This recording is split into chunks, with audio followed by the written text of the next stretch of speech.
আসসালামু আলাইকুম। বাংলাদেশ বেতার রংপুর। স্থানীয় খবরে আমন্ত্রণ জানাচ্ছি তৌহিদা ইসলাম। দেশের আকাশে হিজরি রমজান মাসের চাঁদ দেখা যাওয়ায় আজ থেকে শুরু হয়েছে সংযম ও আত্মশুদ্ধির মাস পবিত্র মাহে রমজান।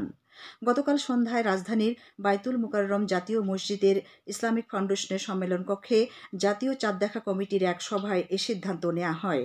ধর্ম উপদেষ্টা ও জাতীয় চাঁদ দেখা কমিটির সভাপতি ডক্টর আফম খালিদ হোসেন এতে সভাপতিত্ব করেন।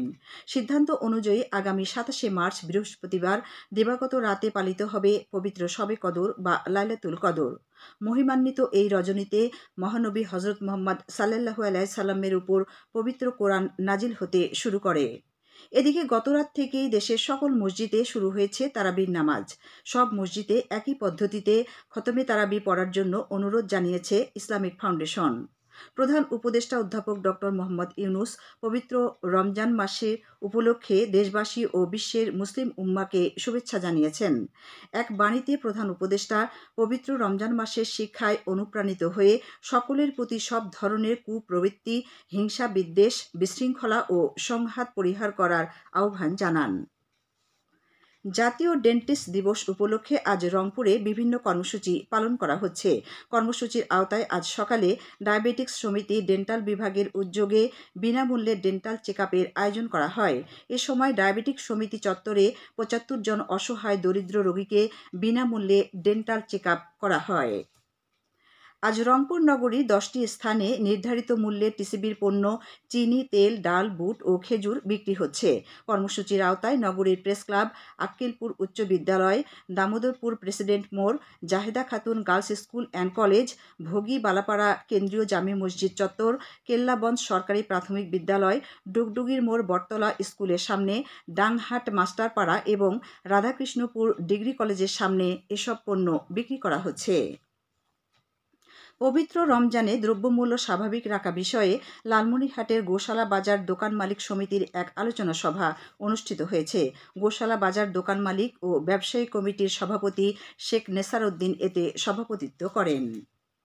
জয়পুরহাটের খেতলালে পবিত্র রমজান মাসকে কেন্দ্র করে নিত্য প্রয়োজনীয় দ্রব্য সামগ্রীর মূল্য স্থিতিশীল ও সহনীয় পর্যায়ে রাখতে বাজার মনিটরিং ও ভ্রাম্যমাণ আদালত পরিচালনা করেছে উপজেলা নির্বাহী অফিসার আসিফ আল জিনাত। গতকাল উপজেলার ইটাখোলা বাজার ও বটতলী বাজারে এ অভিযান পরিচালনাকালে মূল্য তালিকা না থাকা, রসিদ সংরক্ষণ না করা, বিএসটিআই এর অনুমোদনবিহীন ভেজাল ও মেয়াদ উত্তীর্ণ খাদ্যদ্রব্য বিক্রি করা সহ বিভিন্ন অনিয়মের জন্য একটি প্রতিষ্ঠানের ৩,০০০ টাকা এবং সড়ক ও জনপদ আইন অমান্য করে অবৈধভাবে রাস্তায় নির্মাণ সামগ্রী রাখার দায়ে অপর একজনকে ৩,০০০ টাকা জরিমানা করা হয়। এদিকে জেলার পাঁচবিবি উপজেলায় চুরি ও হারিয়ে যাওয়া ৩৬টি মোবাইল ফোন উদ্ধার করে এর প্রকৃত মালিকদেরকে ফিরিয়ে দিয়েছে পাঁচবিবি থানা পুলিশ। ভুক্তভোগীদের দায়েরকৃত সাধারণ ডায়েরির প্রেক্ষিতে আধুনিক তথ্য প্রযুক্তি ব্যবহারের মাধ্যমে জেলার বিভিন্ন স্থান থেকে পুলিশ এসব মোবাইল ফোন উদ্ধার করে। গতকাল পাঁচবিবি থানার কনফারেন্স রুমে উদ্ধারকৃত মোবাইল ফোনগুলো তাদের প্রকৃত মালিকদের নিকট হস্তান্তর করা হয়। রংপুর মেট্রোপলিটন হারাগাছ থানা পুলিশ গতকাল ৪৮ বোতল ফেনসিডিল সহ একজনকে গ্রেপ্তার করেছে। গতকাল হারাগাছ থানাধীন সারাই দরদি বাজার হোলি চাইল্ড প্রি ক্যাডেট স্কুলের সামনে আশরাফুল ইসলামকে এসব ফেনসিডিল সহ আটক করা হয়। এ বিষয়ে হারাগাছ থানায় একটি মামলা দায়ের করা হয়েছে। সাহরি ও ইফতারের সময়সূচি। ইসলামিক ফাউন্ডেশনের দেওয়া সময়সূচি অনুযায়ী আজ রংপুরে ইফতার হবে সন্ধ্যে ৬টা ৬ মিনিটে এবং আগামীকাল সাহরির শেষ সময় ভোর ৫টা ৪ মিনিট। এখন শুনুন কৃষি সংবাদ। কুড়িগ্রামের রৌমারী ও রাজীবপুর উপজেলায় বিভিন্ন ফসলের ৪২টি প্রদর্শনী প্লট স্থাপন করা হয়েছে। এর মধ্যে ১৫টি ভুট্টা, 5টি গম ও 22টি বোরো ধানের প্রদর্শনী প্লট রয়েছে। রংপুর বিভাগ কৃষি ও গ্রামীণ উন্নয়ন প্রকল্পের অর্থায়নে চলতি মৌসুমে আধুনিক পদ্ধতিতে খাদ্য উৎপাদনের প্রতি কৃষকদের উৎসাহিত করতে প্রতিটি ২০% করে জমিতে এসব প্লট স্থাপন করা হয়েছে।